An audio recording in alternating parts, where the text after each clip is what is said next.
नमस्कार साथियों, स्वागत है आपका हमारे YouTube चैनल में। आप छत्तीसगढ़ की किस जगह से हमारे समाचार सुन रहे हैं, कृपया कमेंट बॉक्स में लिखकर हमें जरूर बताएं। रायपुर से प्रस्तुत हैं छत्तीसगढ़ के प्रादेशिक समाचारों के साथ में रजनी शुक्ला। पहले मुख्य समाचार। केंद्रीय कोयला मंत्रालय ने कोयला खानों की नीलामी से प्राप्त 700 करोड़ रुपए की अग्रिम राशि छत्तीसगढ़ सहित 6 राज्यों को हस्तांतरित की। भाजपा की प्रदेश इकाई ने आगामी विधानसभा चुनाव के लिए अपना घोषणा पत्र बनाने, लोगों से सुझाव मांगने के लिए शुरू किया अभियान।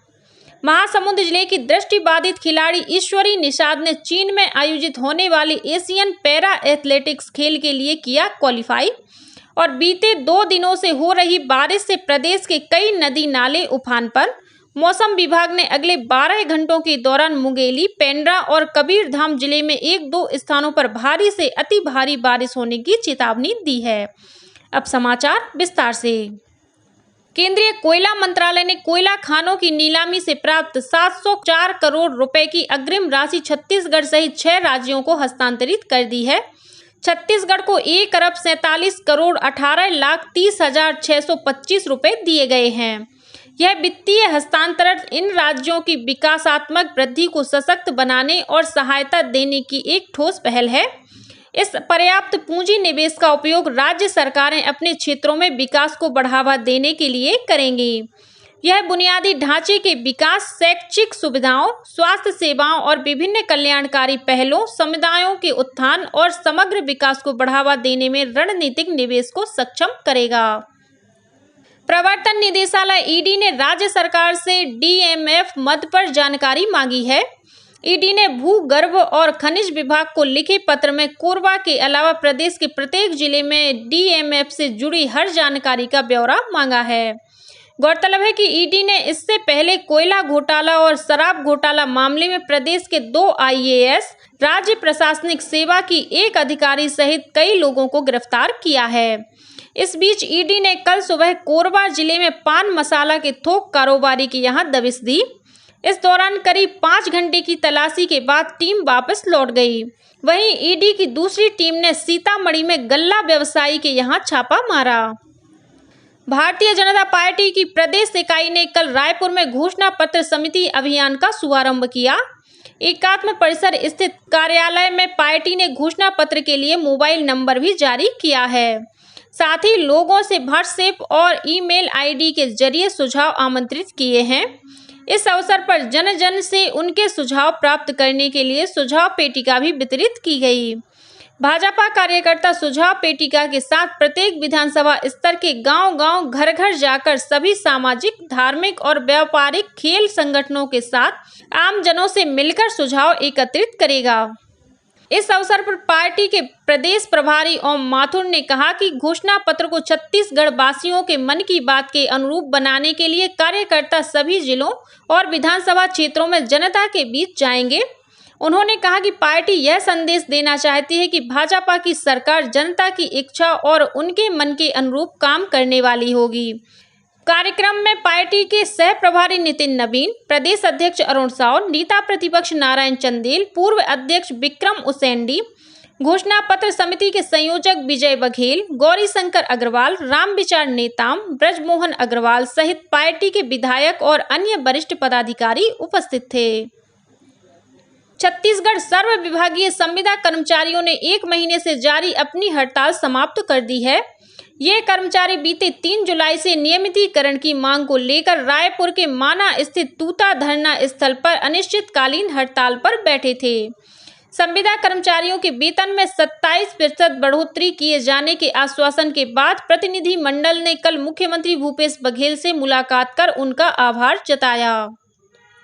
राजधानी रायपुर सहित प्रदेश भर में बीते 2 दिनों से हो रही बारिश से नदी नाले उफान पर हैं। इससे आम जनजीवन भी प्रभावित हुआ है। रायगढ़ जिले में भारी बारिश के कारण मांड नदी उफान पर है।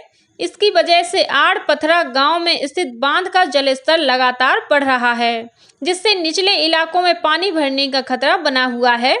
वहीं इस इलाके के जबलपुर, कुम्हार डीपा, भगौरा डीह, दर्रा मुड़ा, जामपाली, कुर्रू भांडा सहित अन्य गांव की ओर मांड नदी का पानी पहुंचने लगा है। साथ ही खेतों में भी पानी भर जाने से फसल को नुकसान पहुंचने की संभावना है। वहीं केलो नदी का जलस्तर भी बढ़ रहा है। इधर बिलासपुर शहर और आसपास के क्षेत्रों में बीते 2 दिनों से हो रही लगातार बारिश के कारण कई क्षेत्रों में जल भराव के हालात बन गए हैं। सिरगिट्टी को तारबहार से जोड़ने वाले रेलवे अंडरब्रिज में भी पानी भरा हुआ है।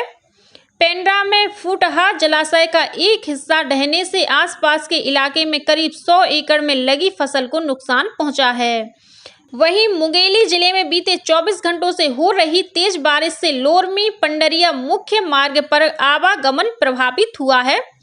मनियारी नदी का जलस्तर बढ़ने से लोरमी के 7 नंबर वार्ड के कई घरों में पानी घुस गया है।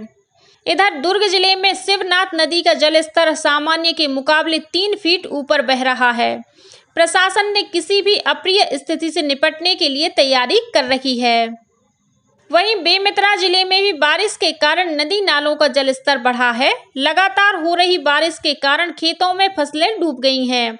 शहर के निचले इलाकों में कई घरों में पानी घुसने से लोगों को रत जगह भी करना पड़ रहा है। इस बीच मौसम विभाग ने आगामी 12 घंटों के दौरान मुंगेली, पेंड्रा और कबीरधाम जिले में 1-2 स्थानों पर भारी से अति भारी बारिश होने की चेतावनी दी है। वहीं राजनांदगांव, कोरिया, बिलासपुर, दुर्ग और बेमेतरा जिले में भी 1-2 स्थानों पर भारी बारिश हो सकती है। अगले 24 घंटों के दौरान सरगुजा, बिलासपुर, दुर्ग और रायपुर संभाग के जिलों में भारी बारिश होने की संभावना है। जांजगीर चांपा जिले में पति द्वारा अपनी पत्नी और 3 बच्चों की हत्या किए जाने का मामला सामने आया है। पुलिस से मिली जानकारी के अनुसार पंतौरा उप थाना के देवरी गांव में आरोपी ने सोते समय अपनी पत्नी और 3 बेटियों पर फावड़े से हमला कर उनकी जान ले ली। पुलिस ने आरोपी को गिरफ्तार कर लिया है और हत्या के कारणों की जांच की जा रही है। जसपुर जिले के देवरी गांव और बगीचा क्षेत्र में बीती रात हाथियों के हमले में एक महिला सहित 2 लोगों की मौत हो गई। हाथियों ने इस दौरान घरों के अलावा धान और मक्के की फसलों को भी नुकसान पहुंचाया है। इस बीच रायगढ़ जिले के घरघोड़ा वन परिक्षेत्र की नवागढ़ बीट में 13 शावक सहित 41 हाथियों के दल के विचरण करने की खबर है। वन विभाग ने गांव में मुनादी कर आसपास के ग्रामीणों से सतर्क रहने का आग्रह किया है। छत्तीसगढ़ पुलिस विभाग में सूबेदार, उप निरीक्षक और प्लाटून कमांडर के 975 पदों पर भर्ती के लिए 1378 उम्मीदवार साक्षात्कार देंगे। शारीरिक दक्षता परीक्षा के आधार पर इनका चयन किया गया है। कल साक्षात्कार के लिए पात्र उम्मीदवारों की सूची जारी की गई है। साक्षात्कार 17 अगस्त से रायपुर में आयोजित किया जाएगा। इसके लिए प्रवेश पत्र 10 अगस्त को जारी होंगे।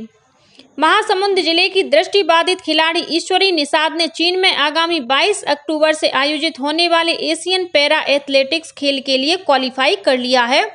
ईश्वरी ने बीते 25 और 26 जुलाई को नई दिल्ली में आयोजित पैरा एथलेटिक्स एशियन गेम के 200 मीटर की दौड़ में पहले स्थान पर और एशियन रैंक में 5वें स्थान पर रहीं। साथ ही उन्होंने 400 मीटर की दौड़ में दूसरा स्थान प्राप्त किया, जिसके आधार पर उनका चयन एशियन पैरा एथलेटिक्स खेल के लिए हुआ है। राज्य सरकार ने वेट लिफ्टिंग ज्ञानेश्वरी यादव को छत्तीसगढ़ पुलिस में सहायक उप निरीक्षक के पद पर नियुक्त किया है। इस संबंध में सामान्य प्रशासन विभाग ने आदेश जारी कर दिया है। गौरतलब है कि राजनांदगांव जिले की सिंघोला निवासी ज्ञानेश्वरी यादव ने ग्रीस में आयोजित जूनियर वर्ल्ड वेट लिफ्टिंग प्रतियोगिता में 3 रजत पदक हासिल किए थे।